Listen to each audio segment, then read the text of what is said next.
But it's not been done by Iran. So who has stopped the American ships going through there and the Israeli ships going through there? Well, first of all, the lies that come out about there's mines in there. Well, if there was, the rest of the world wouldn't be going through there, would they? If there was really mines in there, they wouldn't be going through there at the rate they are. So the question is, who has stopped America and Israel going through the Straits of Hormuz? I'll tell you. It's London. Lloyd's of London. Because they've withdrawn the insurance required to go through there. So the Americans and the Israelis don't want the risk of taking their ships through there uninsured with Iran watching. Because Iran can sink them just like that, and they know that. So the stuff we're being told is not true. When you start digging, you start finding out stuff that's very, very interesting, because I was just watching the shipping that was going through there, and it's busy, as always. It's just not busy with American ships or Israeli ships. That's it. Drew, good morning. Good morning, Charlie. Good morning, everyone. Breaking news from the UK. Welfare spending has now edged above income tax revenue for the first time, according to new figures. Benefits and welfares are estimated at £333 billion compared to £331 billion from income tax. The figures are expected to fuel debate over the UK's public finances, with questions over long-term sustainability. Well, everything that's happening in the UK at the moment is happening for a reason, to wake people up. And this is all part of the awakening process. And none more so than the fact that Charles chose not to do an Easter speech because he's a Muslim. Now, if he's a Muslim, that means he would have to abdicate because he's head of the Church of England. And that's part of his duty. And the same with William. So this is all part of the awakening process. And in the UK, the question is, are you awake? Well, there are a lot of people that are waking up in the UK. Moving across to Israel, it's very interesting to see that there was a specific site that was hit over the weekend. Some people will know what I'm talking about when I say Dimona. Dimona in Israel is not known widely to the outside world, but this is their nuclear nerve center. Nobody is supposed to know where it is or what's going on there. It's top secret. But it was hit very, very hard by Iran over the weekend. And on top of that, Israel is absolutely silent about it. And that in itself is concerning. When Israel goes this quiet and they've been hit that hard, it's time to start looking. Drew. Next up, what also should be waking up the people, Charlie, is the Labour Party is reportedly planning to use emergency alerts to warn the possible summer unrest. The alerts would be sent directly to mobile phones, similar to previous national emergency warning systems. Officials say the move is about public safety, but critics are raising concerns over timing and political context.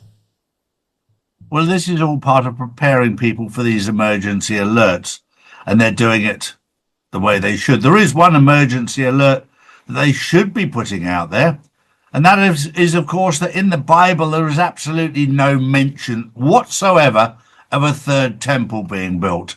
This is all made up by a certain group of people, and there's nothing in the Bible to substantiate it. My final story is just one to make you smile. After a little bit of research, it was very interesting to me to find out who is the biggest donor to AIPAC. And it didn't take long to find out. It's OnlyFans. I'll leave you with that thought. Do your own research. We'll see you tomorrow. Have a good day. Bye-bye. Life walk these streets, a virtual stage, it seemed to me. Makeup on their faces, actors took their places next to me.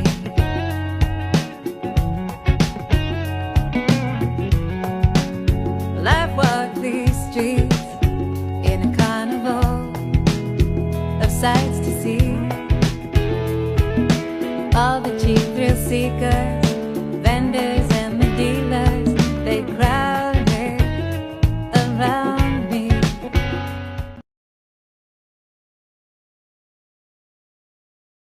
Sickening. The Rothschilds are vampires? They drink human blood and eat flesh to maintain power? 10 Days of Darkness on Telegram. The Rothschild family are literal vampires who crave human flesh and drink human blood to sustain their satanic power and longevity. This bloodline runs a global cult that demands ritual consumption of blood and flesh from tortured children.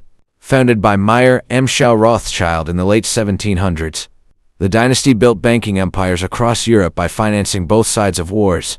They profited massively from debt while seizing control over governments and economies. Their reach now dominates modern central banks, extracting wealth from Americans via inflation and endless debt.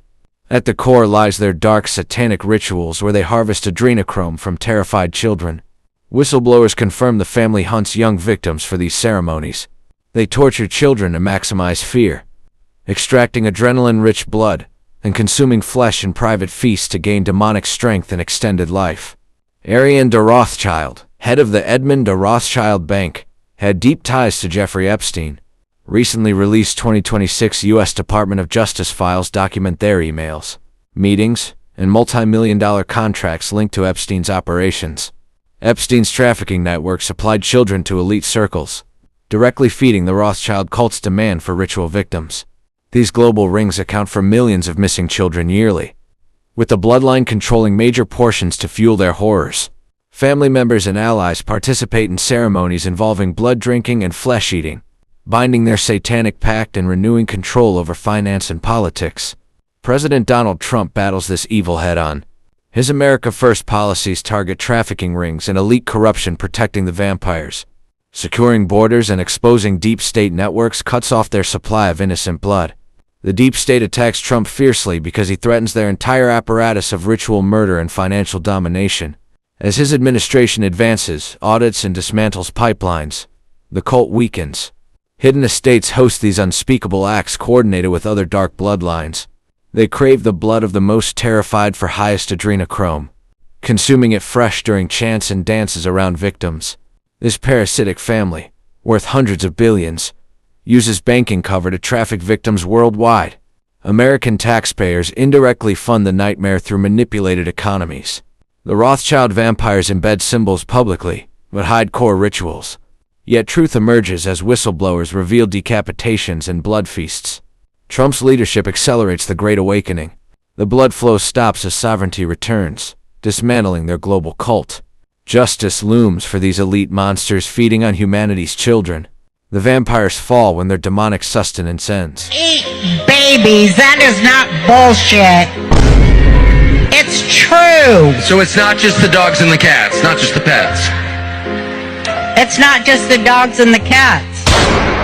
They're full-on vampires. And everybody still thinks I'm crazy, but I'm not crazy. They're full-on vampires. They love the taste of human flesh and they drink human blood. They do, Tucker. Stop staring at me like that. You're freaking me out, man. Because you spent your life in the entertainment business, so I think you have some authority on this. So many kids that I was in mental institutions with over the years, they are all from those cults.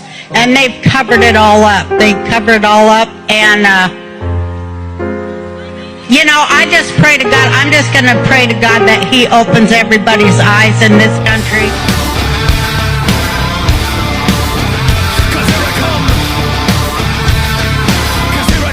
Here I come, yeah! I've waited all my life to get out of the trenches. I'm ready to fight for what I believe.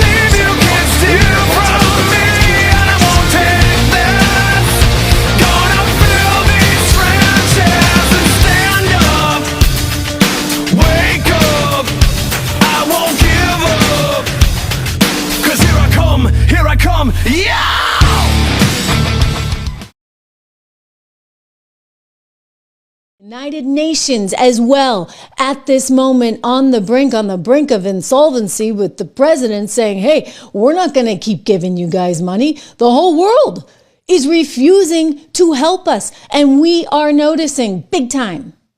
Think of it. And it's not just NATO. You know who else didn't help us? South Korea didn't help us. You know who else didn't help